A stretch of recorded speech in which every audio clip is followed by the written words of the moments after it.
Good evening and welcome to another reading session. The book I have on me is Classic Ghost Stories published by Vintage. And I had originally intended to have begun this series on the 20th of December. But sure enough, on the 19th, I woke up with a sore throat. Well, not a bad sore throat. I've had worse. And my voice just wasn't strong enough to do a reading. I had intended Christmas Eve to be an M.R. James night where I would have read 2, maybe even 3 of his ghost stories. The one in this one, you'll find out. So I'll just read the back cover. Do you believe in ghosts?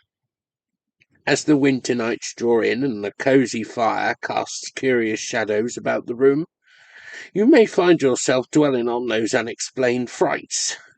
Flickers in the corner of your eye, a half-remembered figure at the end of your bed. Ghosts, spirits, spectres or spooks. We have always felt the presence of someone or something hovering in the darkest corners of our imagination. Gathered in this spine-tingling collection are some of the most iconic Victorian ghost stories.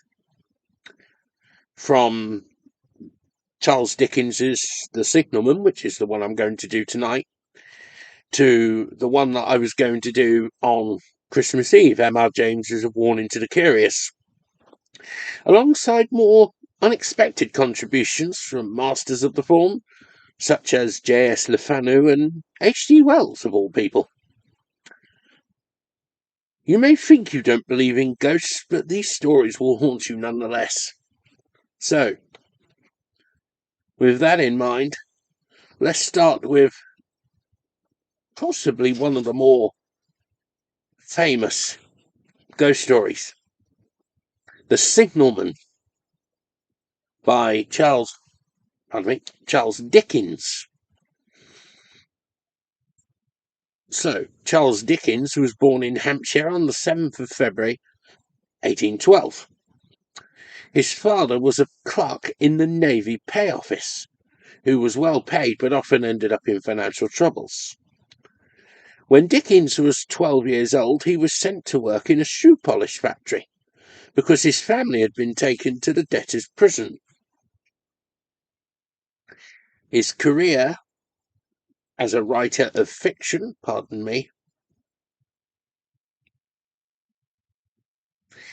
started in 1833 when his short stories and essays began to appear in periodicals.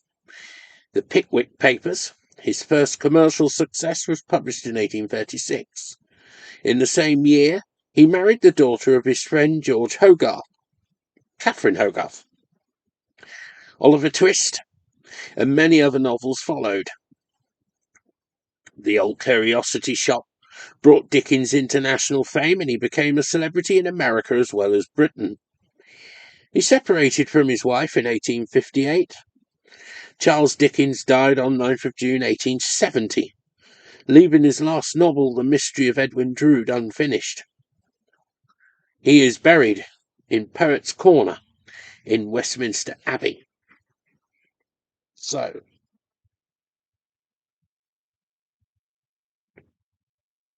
The Signalman by M.R. James, Classic Ghost Story 1. Hello! Below there! When he heard a voice thus calling to him, he was standing at the door of his box, with a flag in his hand, furled round its short pole.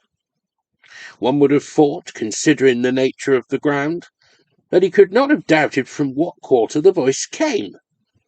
But instead of looking up to where I stood on the top of the steep cutting nearly over his head, he turned himself about and looked down the line. There was something remarkable in his manner of doing so, though I could not have said for my life what. But I know it was remarkable enough to attract my notice, even though his figure was foreshortened and shadowed down in the deep trench, and mine was high above him, so steeped in the glow of an angry sunset that I had shaded my eyes with my hand before I saw him at all. "Below! Below!" From looking down the line, he turned himself about again, and raising his eyes saw my figure high above him. "Is there any path by which I can come down and speak to you?" He looked up at me without replying, and I looked down at him without pressing him too soon with a repetition of my idle question. Just then there came a vague vibration in the earth and air, quickly changing into a violent pulsation, and an oncoming rush that caused me to start back as though it had force to draw me down. When such vapour as rose to my height from this rapid train had passed me, and was skimming away over the landscape, I looked down again, and saw him refurling the flag he had shown while the train went by. I repeated my inquiry. After a pause, during which he seemed to regard me with fixed attention, he motioned with his rolled-up flag towards a point on my level some 200 or 300 yards distant. I called down to him, "All right," and made for that point. There, by dint of looking closely about me, I found a rough zigzag descending path notched out, which I followed.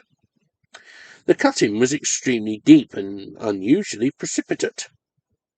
It was made through a clammy stone that became oozier and wetter as I went down.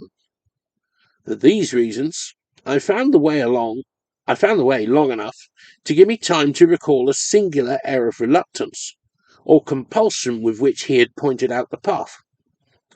When I came down low enough upon the zigzag descent to see him again, I saw that he was standing between the rails on the way by which the train had lately passed, in an attitude as if he were waiting for me to appear. He had his left hand at his chin, and that left elbow rested on his right hand crossed over his breast. His attitude was one of such expectation and watchfulness that I stopped a moment, wondering at it. I resumed my downward way, and stepping out upon the level of the railroad, and drawing nearer to him, saw that he was a dark, sallow man, with a dark beard and rather heavy eyebrows. His post was in as solitary and dismal a place as ever I saw. On either side a dripping wet wall of jagged stone, excluding all view but a strip of sky.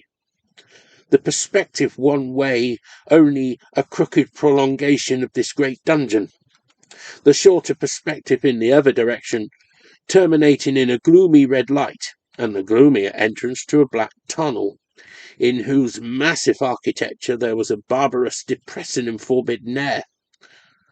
So little sunlight ever found its way to this spot that it had an earthy, deadly smell, and so much cold wind rushed through it that it struck chill to me as if I had left the natural world. Before he stirred, I was near enough to him to have touched him. Not even then removing his eyes from mine, he stepped back one step and lifted his hand. "This was a lonesome post to occupy," I said, "and it had riveted my attention when I looked down from up yonder. A visitor was a rarity, I should suppose. Not an unwelcome rarity, I hoped. In me he merely saw a man who had been shut up within narrow limits all his life, and who, being at last set free, had a newly awakened interest in these great works. To such purpose I spoke to him, but I am far from sure of the terms I used, for besides that I am not happy in opening any conversation, there was something in the man that daunted me. He directed a most curious look towards the red light near the tunnel's mouth, and looked all about it, as if something were missing from it, and then looked at me. That light was part of his charge? was it not? He answered in a low voice, "Don't you know it is?" The monstrous thought came into my mind as I perused the fixed eyes and the saturnine face, that this was a spirit, not a man. I have speculated since whether there may have been infection in his mind. In my turn I stepped back, but in making the action I detected in his eyes some latent fear of me.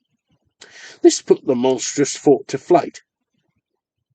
"You look at me," I said, forcing a smile, "as if you had a dread of me." "I was doubtful," he returned, "whether I had seen you before." "Where?" He pointed to the red light he had looked at. "There." "There?" I said.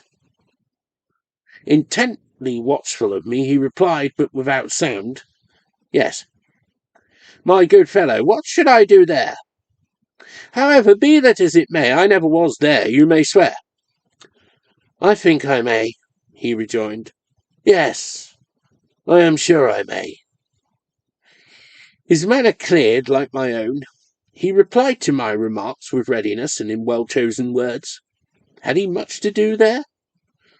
Yes, that was to say, he had enough responsibility to bear, but exactness and watchfulness were what was required of him, and of actual work, manual labour, he had next to none. To change that signal, to trim those lights, and to turn this iron handle now and then, was all he had to do under that head. Regarding those many long and lonely hours of which I seemed to make so much, he could only say that the routine of his life had shaped itself into that form, and he had grown used to it. He had taught himself a language down here, if only to know it by sight, and to have formed his own crude eyes of its pronunciation could be called learning it. He had also worked at fractions and decimals and tried a little algebra, but he was, and had been as a boy, a poor hand at figures. Was it necessary for him, when on duty, always to remain in that channel of damp air, and could he never rise into the sunshine between those high stone walls? Why, that depended upon times and circumstances. Under some conditions there would be less upon the line than under others, and the same held good as to certain hours of the day and night. In bright weather he did choose occasions for getting a little above these lower shadows, but being at all times liable to be called by his electric bell, and at such times listening for it with redoubled anxiety, the relief was less than I would suppose. He took me into his box, where there was a fire, a desk for an official book in which he had to make certain entries, a telegraphic instrument with its dial, face, and needles, and the little bell of which he had spoken. On my trusting that he would excuse the remark that he had been well educated, and, I hope I might say without offence, perhaps educated above that station, he observed that instances of slight incongruity in such wise would rarely be found wanting among large bodies of men, that he had heard it was so in workhouses, in the police force, even in that last desperate resource, the army, and that he knew it was so more or less in any great railway staff. He had been, when young, if I could believe it, sitting in that hut. He scarcely could. A student of natural philosophy, and had attended lectures, but he had run wild, misused his opportunities, gone down and never risen again. He had no complaint to offer about that. He had made his bed and he lay upon it. It was far too late to make another. All that I have here condensed, he said in a quiet manner, with his grave, dark regards divided between me and the fire. He threw in the word "sir" from time to time, and especially when he referred to his youth, as though to request me to understand that he claimed to be nothing but what I found him. He was several times interrupted by the little bell, and had to read off messages and send replies. Once he had to stand without the door and display a flag as a train passed, and make some verbal communication to the driver. In the discharge of his duties, I observed him to be remarkably exact and vigilant, breaking off his discourse at a syllable, and remaining silent until what he had to do was done. In a word, I should have set this man down as one of the safest of men to be employed in that capacity, but for the circumstance that while he was speaking to me, he twice broke off, with a fallen colour, turned his face towards the little bell when it did not ring, opened the door of the hut, which was kept shut to exclude the unhealthy damp, and looked out towards the red light near the mouth of the tunnel. On both of those occasions he came back to the fire with the inexplicable air upon him which I had remarked, without being able to define, when we were so far asunder. Said I, when I rose to leave him, "You almost make me think that I have met with a contented man." I am afraid I must acknowledge that I said it to lead him on. "I believe I used to be so," he rejoined, in the low voice in which he had first spoken. "But I am troubled, sir. I am troubled." He would have recalled the words if he could. He had said them, however, and I took them up quickly. What? What is your trouble?" "It is very difficult to impart, sir. It is very, very difficult to speak of. If ever you make me another visit, I will try to tell you." "But I expressly intend to make you another visit." "Say, when shall it be?" "I go off early in the morning, and I shall be on again at 10 tomorrow night, sir." "I will come at 11. He thanked me and went out at the door with me. "I'll show my white light, sir," he said in his peculiar low voice, "till you have found the way up. When you have found it, don't call out, and when you are at the top, don't call out." His manner seemed to make the place strike colder to me, but I said no more than "Very well." "And when you come down tomorrow night, don't call out. Let me ask you a parting question. What made you cry, 'Hello, below there,' tonight?" "Heaven knows," said I. "I cried something to that effect." "Not to that effect, sir. Those were the very words. I know them well." "I admit those were the very words. I said them, no doubt, because I saw you below." "For no other reason?" "What other reason could I possibly have?" "You had no feeling that they were conveyed to you in any supernatural way?" "No." He wished me good night and held up his light. I walked by the side of the down line of rails, with a very disagreeable sensation of a train coming behind me, until I found the path. It was easier to mount than to descend, and I got back to my inn without any adventure. Punctual to my appointment, I placed my foot on the first notch of the zigzag next night, as the distant clocks were striking 11. He was waiting for me at the bottom with his white light on. "I have not called out," I said when we came close together. "May I speak now?" "By all means, sir." "Good night, then, and here's my hand." "Good night, sir, and here's mine." With that we walked side by side to his box, entered it, closed the door, and sat down by the fire. "I have made up my mind, sir," he began, bending forward as soon as we were seated, and speaking in a tone but a little above a whisper, "that you shall not have to ask me twice what troubles me. I took you for someone else yesterday evening. That troubles me." "That mistake?" "No, that's someone else." "Who is it?" "I don't know."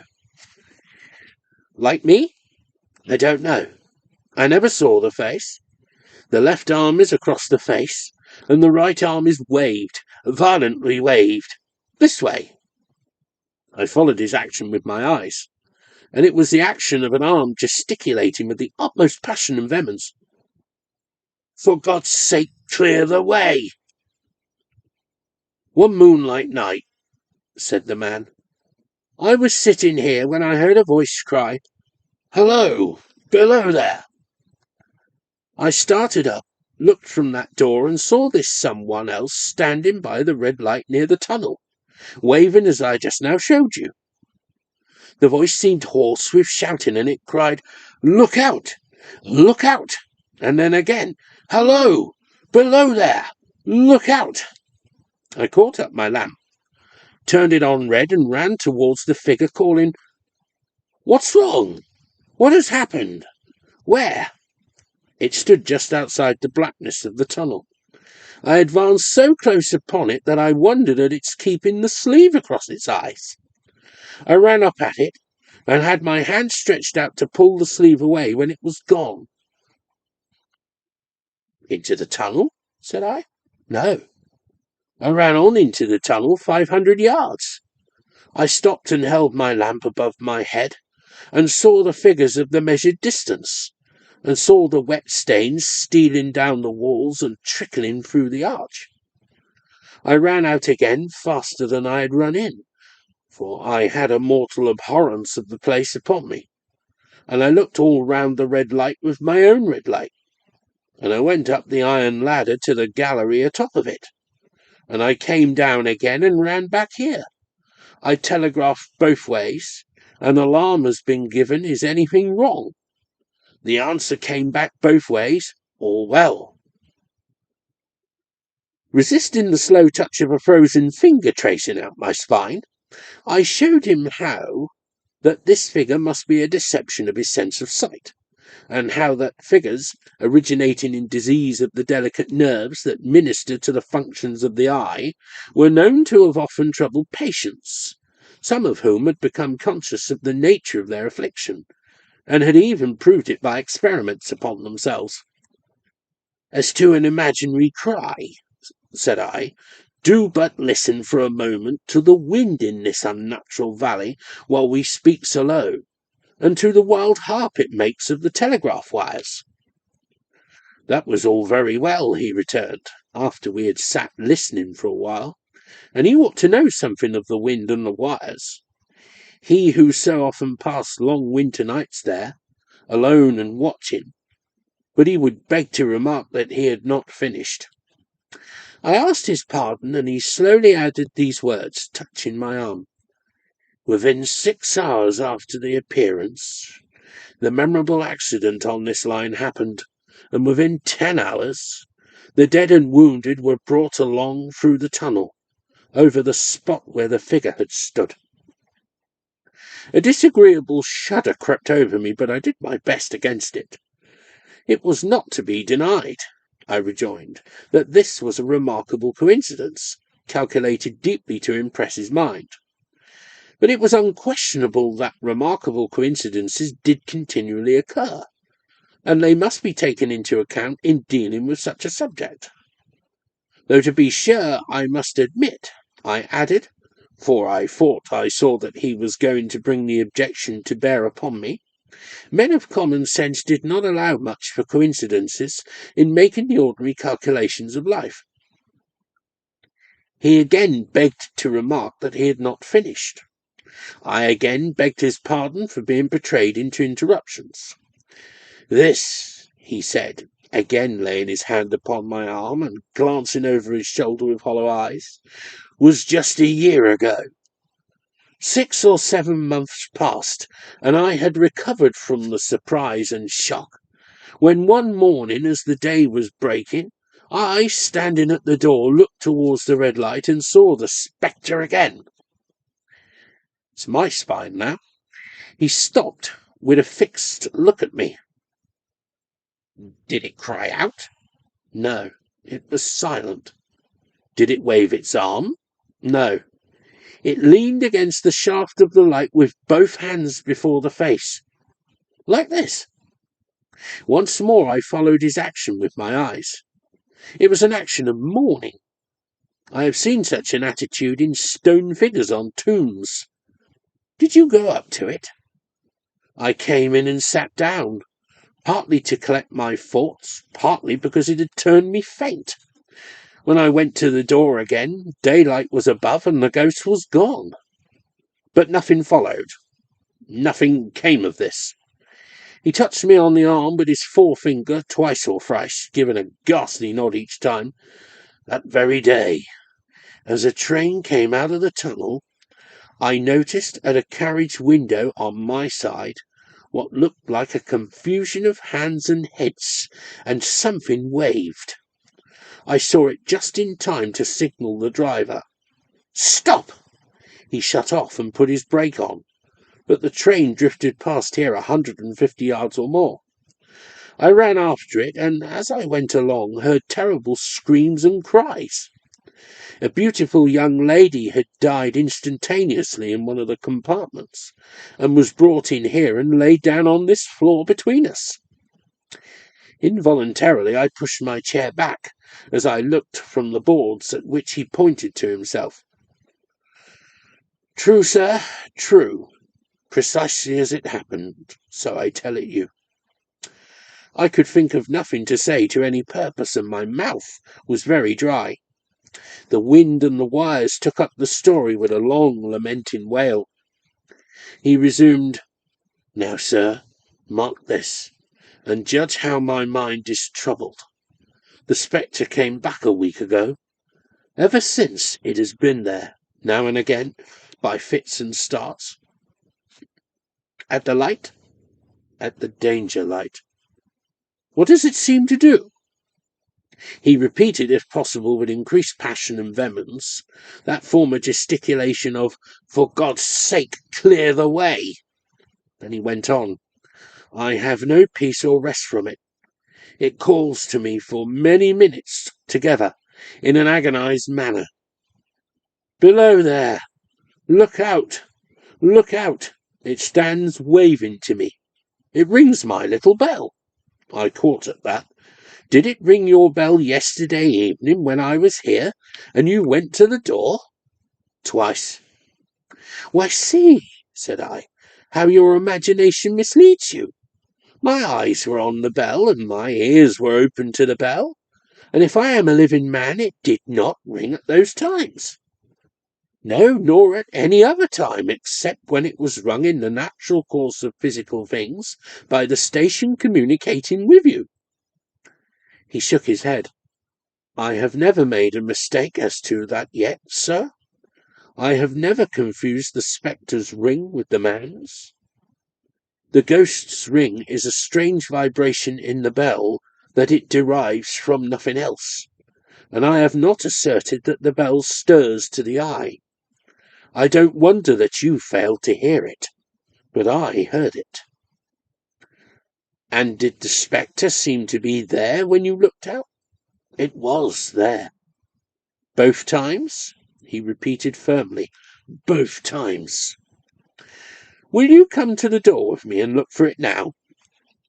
He bit his underlip as though he were somewhat unwilling, but arose. I opened the door and stood on the step while he stood in the doorway. There was the danger light. There was the dismal mouth of the tunnel. There were the high, wet stone walls of the cutting. There were the stars above them. Do you see it? I asked him, taking particular note of his face. His eyes were prominent and strained, but not very much more so, perhaps, than my own had been when I had directed them earnestly towards the same spot. No, he answered, it is not there. Agreed, said I. We went in again, shut the door, and resumed our seats. I was thinking how best to improve this advantage, if it might be called one, when he took up the conversation in such a matter-of-course way, so assuming that there could be no serious question of fact between us, that I felt myself placed in the weakest of positions. By this time you will fully understand, sir, he said, that what troubles me so dreadfully is the question, what does the spectre mean? I was not sure, I told him, that I did fully understand. What is its warning against? He said, ruminating with his eyes on the fire, and only by times turning them on me. What is the danger? Where is the danger? There is danger overhanging somewhere on the line. Some dreadful calamity will happen. It is not to be doubted this third time, after what has gone before, but surely this is a cruel haunting of me. What can I do? He pulled out his handkerchief and wiped the drops from his heated forehead. If I telegraph danger on either side of me, or on both, I can give no reason for it, he went on, wiping the palms of his hands. I should get into trouble and do no good. They would think I was mad. This is the way it would work. Message. Danger. Take care. Answer. What danger? Where? Message. Don't know, but for God's sake take care. They would displace me. What else could they do? His pain of mind was most pitiable to see. It was the mental torture of a conscientious man, oppressed beyond endurance by an unintelligible responsibility involving life. When it first stood under the danger light, he went on, putting his dark hair back from his head, and drawing his hands outward across his temples in an extremity of feverish distress. Why not tell me where that accident was to happen, if it must happen? Why not tell me how it could be averted, if it could have been averted? When on its second coming it hid its face, why not tell me instead? She is going to die. Let them keep her at home. If it came on those two occasions, only to show me that its warnings were true, and so to prepare me for the third, why not warn me plainly now? And I, Lord help me, a mere poor signalman on this solitary station, why not go to somebody with credit to be believed and power to act? When I saw him in this state, I saw that for the poor man's sake as well as for the public safety, what I had to do for the time was to compose his mind. Therefore, setting aside all question of reality or unreality between us, I represented to him that whoever thoroughly discharged his duty must do well, and that at least it was his comfort that he understood his duty, though he did not understand these confounding appearances. In this effort, I succeeded far better than in the attempt to reason him out of his conviction. He became calm. The occupations incidental